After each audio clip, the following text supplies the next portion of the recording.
SSLCയുടെ പരീക്ഷാഫലം മെയ് 2-ാം വാരത്തോടുകൂടി പ്രഖ്യാപിക്കണമെന്നാണ് ഇപ്പോൾ എടുത്തിട്ടുള്ള ധാരണ. അതിന് ഉതകുന്ന രൂപത്തിലുള്ള പ്രവർത്തനങ്ങൾ നടന്നുകൊണ്ടിരിക്കുകയാണ്.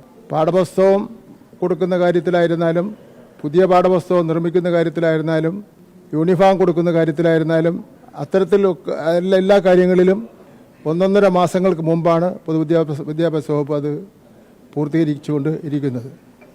യാതൊരു മര്യാദയുമില്ലാതെ, അക്കാഡമിക് മര്യാദകളില്ലാതെ വെട്ടിമാറ്റി അവർക്ക് ഇഷ്ടമുള്ള കാര്യങ്ങൾ ഉൾപ്പെടുത്തിക്കൊണ്ടുള്ള പാഠപുസ്തകം ഇറക്കുകയാണ്.